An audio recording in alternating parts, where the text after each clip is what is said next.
Hello students, welcome to my channel. मैं हूं आपकी एनसीईआरटी एक्सपर्ट। आज मैं आपको करा रही हूं क्लास 7th साइंस का chapter number 12 reproduction in plants. तो रिप्रोडक्शन इन प्लांट्स का मतलब होता है मतलब अगेन, प्रोडक्शन बनाना या प्रोड्यूस करना इन प्लांट्स।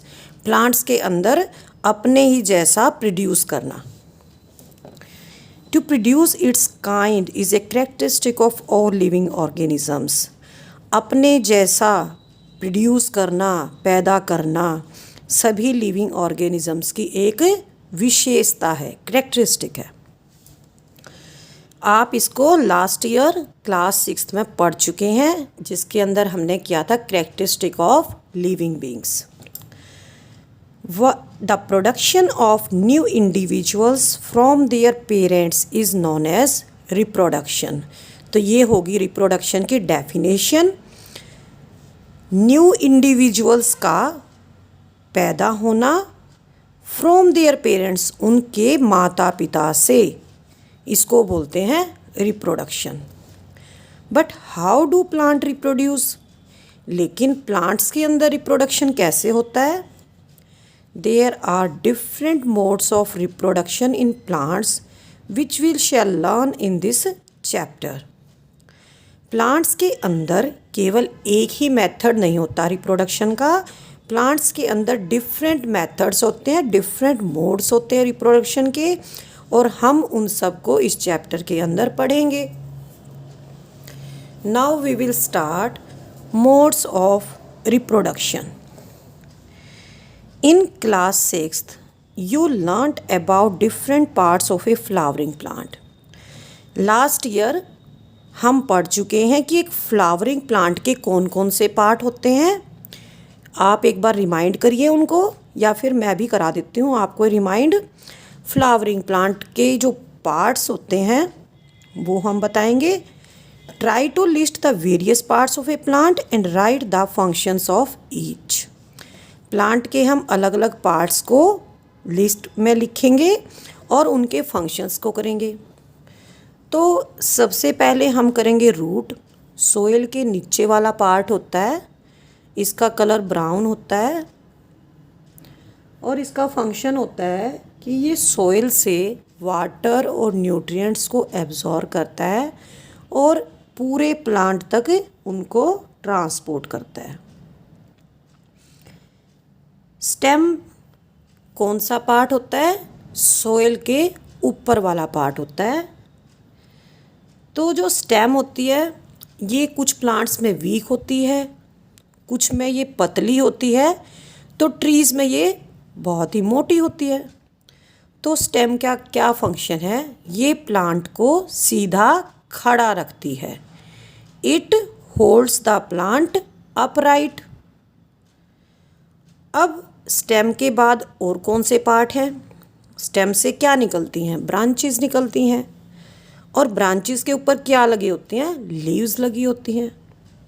लीव्स का कलर कैसा होता है? ग्रीन कलर होता है। और लीव्स का फंक्शन क्या होता है? लीव्स प्लांट के लिए फूड बनाती हैं by the process of photosynthesis. इसी वजह से लीव्स को फूड फैक्ट्री भी कहा जाता है, food factory of a plant. अब इसके बाद क्या रह गया प्लांट पार्ट्स में? बड। कोई अगर फ्लावरिंग प्लांट है तो उसके अंदर अगर फ्लावर्स आएंगे तो सबसे पहले बड आती है। तो बड जब ग्रो करती है, जब मैच्योर हो जाती है, तो क्या बन जाती है? फ्लावर बन जाती है। ठीक है। अब फ्लावर के भी कई पार्ट्स होते हैं। आप एक चाइना रोज़ का फ्लावर लेंगे और उसके डिफरेंट पार्ट्स को करेंगे। तो जो बड होती है, बड, आप किसी भी फ्लावर की बड कंडीशन को देखेंगे तो बाहर से आपको ग्रीन कलर की दिखाई देती है, और अंदर से आपको चाइना रोज़ की जो बड होगी अंदर से बाहर से थोड़ा थोड़ा वो रेडिश दिखाई देती है। तो वो जो ग्रीन पार्ट होता है वो उसकी सेपल्स होती हैं। वे क्या करती हैं? फ्लावर जब बड कंडीशन में होता है तो उसको प्रोटेक्ट करती हैं। जब फ्लावर खिल जाता है तो जो कलर्ड पोर्शन होता है, जो कलर्ड लीव्स होती हैं, उनको पेटल्स बोलते हैं। पेटल्स का क्या फंक्शन है? पेटल्स बहुत ही ब्राइट कलर की होती हैं, शाइनी होती हैं, तो वे इंसेक्ट्स को अट्रैक्ट करती हैं ताकि पोलिनेशन हो सके। अब हमने फ्लावर के 2 पार्ट कर लिए। अब हम करेंगे फ्लावर के जो 2 मेन पार्ट होते हैं। एक होता है स्टेमन और एक होता है पिस्टिल। ये स्टेमन मेल रिप्रोडक्टिव पार्ट है और पिस्टिल फीमेल रिप्रोडक्टिव पार्ट होता है। ठीक है, और ये दोनों पार्ट ही रिप्रोडक्शन में हेल्प करते हैं। सेक्सुअल रिप्रोडक्शन में ये दोनों पार्ट ही इन्वॉल्व होते हैं। तो हमने कर लिया various parts of a plant and functions of each, और हमने पार्ट्स ऑफ ए फ्लावर भी कर लिया और function of each part of flower भी कर लिया। Most plants have root, stem and leaves. मैंने आपको रूट का फंक्शन बताया, स्टेम का बताया और लीव्स का बताया। तो इनको क्या बोलते हैं? These are known as vegetative parts of a plant. Plant के वेजिटेटिव पार्ट्स बोलते हैं इनको। After a certain period of growth most plants bear flowers. Growth के कुछ समय बाद ज़्यादातर प्लांट्स के अंदर फ्लावर आ जाते हैं। You may have seen the mango tree flowering in A spring. आपने आम के पेड़ को देखा होगा स्प्रिंग में, बसंत के मौसम में, फरवरी के आसपास फ्लावरिंग होती है। It is these flowers that give rise to juicy mango fruit we enjoy in summer. तो यही फ्लावर्स होते हैं जो स्प्रिंग में आते हैं मैंगो ट्रीज़ पे, और जिनसे क्या बनते हैं? जूसी मैंगो फ्रूट बनते हैं, और जिन्हें हम गर्मी में बड़े एंजॉय करते हैं। We eat the fruits, mango हम खा लेते हैं, जो उसका पल्प होता है, गुद्दा होता है। And usually discard the seeds, और सीड्स को क्या करते हैं? क्या सीड्स को भी खाते हैं? नहीं, सीड्स को हम फेंक देते हैं। गुठली होती है जो आम की, उसको हम फेंक देते हैं। Seeds germinate and form new plants. Seeds germinate करते हैं, उग जाते हैं और नए प्लांट्स बन जाते हैं। So what is the function of flowers in the plant? तो प्लांट के अंदर फ्लावर का क्या फंक्शन है? फ्लावर का फंक्शन यही है कि वो फ्रूट बन जाएगा और फ्रूट के अंदर सीड भी बन जाएगा। Flowers perform the function of reproduction in plants. तो जो प्लांट पार्ट्स होते हैं, रूट, स्टेम, लीव्स और फ्लावर्स, तो फ्लावर्स क्या करते हैं? रिप्रोडक्टिव पार्ट बोलते हैं इनको, और रिप्रोडक्शन का फंक्शन ये प्लांट के अंदर करते हैं। There are several ways by which plant reproduce their offspring. कई मेथड्स हैं जिसके द्वारा प्लांट्स अपने ऑफस्प्रिंग्स प्रोड्यूस करते हैं, और these are categorized into 2 types, और ये 2 टाइप्स के हैं, एसेक्सुअल एंड सेक्सुअल रिप्रोडक्शन। सबसे पहले हम करेंगे एसेक्सुअल रिप्रोडक्शन, और उसके बाद हम करेंगे sexual reproduction. In asexual reproduction, plants can give rise to new plants without seeds. asexual reproduction में सीड की कोई नीड नहीं होती, सीड की कोई रिक्वायरमेंट नहीं होती। प्लांट्स सीधे ही नए प्लांट्स को बना सकते हैं। लेकिन सेक्सुअल रिप्रोडक्शन के अंदर क्या होता है? नए प्लांट्स कहाँ से बनते हैं? सीड से बनते हैं। Paheli thought that new plants always grow from seeds, but she has never seen the seeds of sugar cane, potato and rose. She wants to know how these plants reproduce. Paheli सोचती थी कि नए प्लांट हमेशा seed से ही grow करते हैं, लेकिन उसने कभी शुगर केन के, गन्ने के, पोटैटो के और गुलाब के कभी सीड्स नहीं देखे। She wants to know how these plants reproduce. वो जानना चाहती है कि ये प्लांट्स कैसे रिप्रोड्यूस करते हैं, कैसे उगते हैं। ये प्लांट्स एसेक्सुअल रिप्रोडक्शन के द्वारा उगते हैं, इनके अंदर सीड्स नहीं होता। अब हम करेंगे सबसे पहले एसेक्सुअल रिप्रोडक्शन करेंगे। यहाँ पे मैंने एसेक्सुअल और सेक्सुअल के बीच में डिफरेंस बताया है, केवल सीड का ही डिफरेंस बताया है यहाँ पर मैंने। तो सबसे पहले हम एसेक्सुअल रिप्रोडक्शन करेंगे। In asexual reproduction new plants are obtained without production of seeds. तो नए प्लांट्स हमें कहाँ से मिलते हैं? प्लांट से ही मिलते हैं, और इसमें सीड की प्रोडक्शन की कोई नीड नहीं होती। तो एसेक्सुअल रिप्रोडक्शन कई टाइप का होता है, जैसे वेजिटेटिव प्रोपेगेशन है, इससे नेक्स्ट है बर्डिंग, स्पोर फॉर्मेशन, फ्रेगमेंटेशन। तो सबसे पहले हम करेंगे vegetative propagation. It is a type of asexual reproduction. Asexual reproduction के टाइप्स कर रहे हैं हम, तो यहाँ इस चैप्टर के अंदर हम 4 टाइप्स करेंगे। तो वेजिटेटिव प्रोपेगेशन हमारा सबसे पहले वाला है। It is a type of asexual reproduction in which new plants are produced from root, stem, leaves and buds। तो नाम से ही पता चल रहा है वेजिटेटिव पार्ट्स कौन से किए थे हमने? Root, stem and leaves. तो यहाँ पे प्लांट हमें रूट, स्टेम, लीव्स और बड से ही मिलेंगे।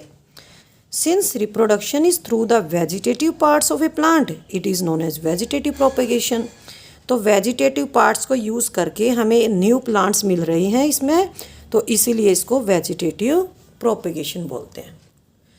तो वेजिटेटिव प्रोपेगेशन को शो करने के लिए हम एक एक्टिविटी करेंगे। Cut A branch of rows और चंपा विद ए नोड। हम एक रोज़ या चंपा की ब्रांच लेंगे, टहनी लेंगे, उसमें नोड होना चाहिए।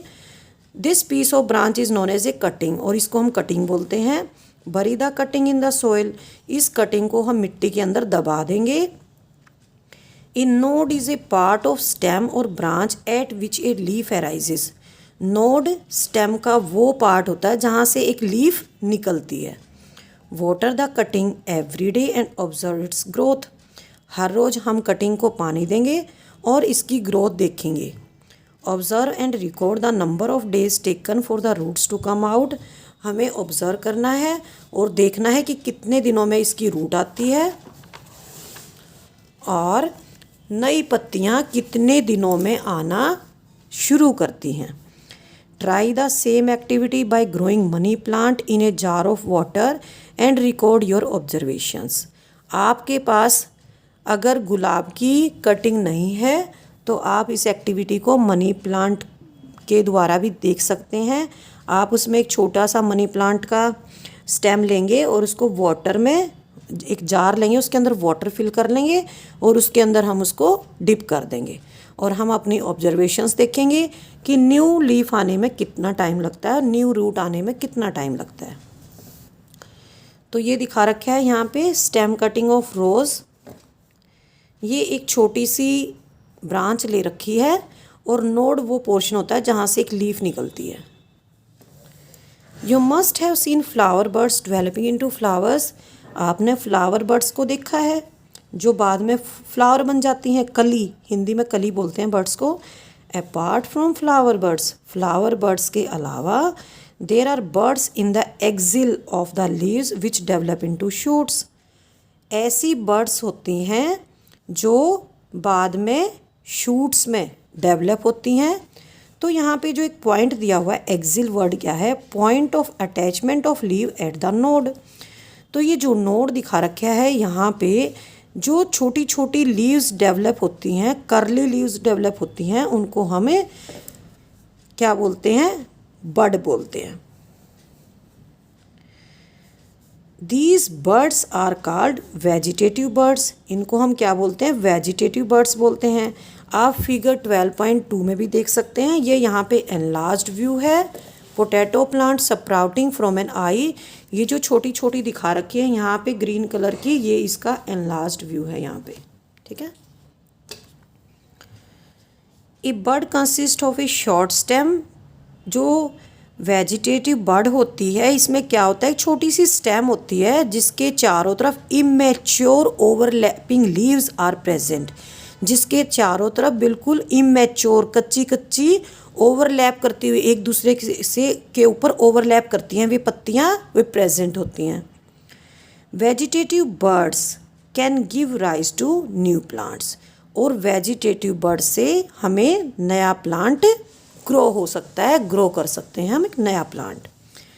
तो एक्टिविटी 12.2 भी करके देख लेते हैं।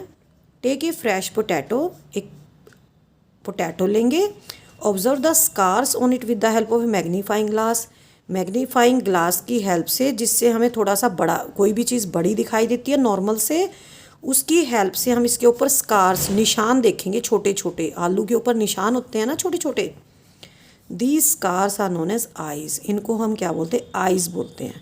ये पोटैटो की आइज़ दिखा रखी है यहाँ पे। Cut the potato into small portion each with an eye and bury them in the soil, हम पोटैटो के छोटे छोटे पोर्शंस काट लेंगे, छोटे छोटे टुकड़े काट लेंगे, लेकिन उसके अंदर एक आई होनी चाहिए, एक स्कार होना चाहिए, एक निशान होना चाहिए, और उसको मिट्टी में बरी कर देंगे, दबा देंगे। Water the pieces regularly for a few days and observe their progress, हमें उन पीसेस में डेली पानी देना है और उनकी प्रोग्रेस को ऑब्जर्व करना है। व्हाट डू यू फाइंड, आपको क्या दिखाई देता है। Like wise you can also grow ginger और टर्मेरिक, ऐसे ही आप जिंजर को, अदरक को, या कच्ची हल्दी आती है इन दिनों में, सर्दियों के दिनों में आता है जैसे अदरक है, तो उन्हीं दिनों में हल्दी भी आती है, कच्ची हल्दी बिल्कुल अदरक जैसी होती है। तो आप अगर आलू है तो आलू उगा सकते हैं, अगर जिंजर या टर्मेरिक इनमें से कोई भी चीज़ अवेलेबल है आप उसको ग्रो कर सकते हैं। Bryophyllum has birds in the margin of the leaves, page number 135 पे दिखा रखा है ये एक ब्रायोफाइलम की लीफ है, और जो बर्ड्स होते हैं वो लीफ के मार्जिन्स में होते हैं, जो लीफ के मार्जिन्स होते हैं यहाँ पे इस तरह से, यहाँ पे छोटी छोटी बर्ड्स होती हैं, और यहाँ से नया प्लांट ग्रो हो सकता है। अगर एक लीफ मिट्टी के अंदर गिर जाती है टूट के, तो ये जो मार्जिन्स होते हैं यहाँ पे छोटी छोटी बर्ड्स होती हैं, इनसे नया प्लांट ऐसे ग्रो हो सकता है। ये यहाँ पे जिंजर दिखा रखा है, ginger with new plant sprouting from it, ginger से यहाँ से रूट निकल रही है और ऊपर यहाँ पे ये एक नया प्लांट उग रहा है। तो आपने प्याज को भी देखा होगा, ग्रीन ग्रीन सी स्टेम निकल जाती है प्याज में से। Bryophyllum has birds in the margin of the leaves, if a leaf of this plant falls on A moist soil, अगर कोई भी लीफ गिर जाती है ब्रायोफाइलम की गीली मिट्टी पे, each bud can give rise to a new plant, एक नया पौधा उग जाएगा हर मार्जिन से। Roots of some plants can also give rise to new plants, कुछ पौधों की रूट्स से भी नए प्लांट को ग्रो किया जा सकता है। एग्जाम्पल्स हैं sweet potato and dahlia. Sweet potato शकरकंदी को बोलते हैं, और डेलिया ये सर्दियों में फूल खिलता है। अगर आप एक पौधा लगाते हैं तो पूरा गमला या क्यारी भर जाती है उन पौधों से, क्योंकि रूट से ही नया प्लांट ग्रो हो जाता है। Plant such as cacti produce new plants when their part get detached, और जो कैक्टस होता है इसमें नए प्लांट कैसे ग्रो होते हैं, जब उनका छोटा सा पार्ट अलग हो जाता है मेन प्लांट से, तो एक नया प्लांट बन जाता है। Each detached plant can grow into a new plant. Boojho wants to know if there is any advantage of vegetative propagation, तो हम इसके अंदर बेनिफिट्स ऑफ वेजिटेटिव प्रोपेगेशन करेंगे। तो वेजिटेटिव प्रोपेगेशन के बारे में मैंने आपको बता दिया है, अब हमें इसके बेनिफिट्स देखने हैं कि इसके क्या क्या बेनिफिट्स हैं। Plants produced by vegetative propagation take less time to grow and bear flowers and fruits earlier than those produced by seeds. तो सीड्स जर्मिनेट होके प्लांट बनाते हैं। लेकिन यहाँ पे डायरेक्टली वेजिटेटिव प्रोपेगेशन में क्या होता है कि रूट जो है या लीफ है या स्टेम है, इनसे डायरेक्टली प्लांट ग्रो हो जाता है। तो वेजिटेटिव प्रोपेगेशन में बहुत ही कम टाइम लगता है एक प्लांट को ग्रो करने में। New plants are exact copies of the parent plant as they are produced from a single parent. तो वेजिटेटिव प्रोपेगेशन में क्या है, पेरेंट सिंगल है तो वो क्या होता है, एग्जैक्ट कॉपी होता है पेरेंट प्लांट की, सेम होता है बिल्कुल। Later in this chapter, you will learn that plants produced by sexual reproduction have characters of both the parent. बाद में चैप्टर में आएगा कि जो सेक्सुअल रिप्रोडक्शन से प्लांट बनते हैं वे उनके अंदर बोथ पेरेंट्स की कैरेक्टरिस्टिक्स होती हैं, मेल पेरेंट और फीमेल पेरेंट की। Plants produce seeds as a result of sexual reproduction, और सीड्स बनते हैं सेक्सुअल रिप्रोडक्शन में। तो नेक्स्ट है इसका बर्डिंग, तो ये मैं आपको नेक्स्ट वीडियो में कराऊंगी। तो आपको क्या करना है, अच्छे से करना है सेक्सुअल रिप्रोडक्शन में और एसेक्सुअल रिप्रोडक्शन में आपको डिफरेंस करना है। आपको पता होना चाहिए वेजिटेटिव पार्ट कौन से होते हैं और रिप्रोडक्टिव पार्ट्स कौन से होते हैं। ठीक है, वेजिटेटिव प्रोपेगेशन कैसे होता है, क्यों इसको वेजिटेटिव प्रोपेगेशन बोला जाता है। तो स्टेम में किस किस में होता है, टर्मेरिक है, जिंजर है, पोटैटो है और स्टेम कटिंग ऑफ रोज़ है, तो ये इसमें स्टेम में होता है। और रूट्स में किस किस में होता है, स्वीट पोटैटो एंड डेलिया के अंदर होता है। और लीव्स के अंदर किस में होता है, ब्रायोफाइलम में होता है। बाय बाय बच्चों, हैव ए नाइस।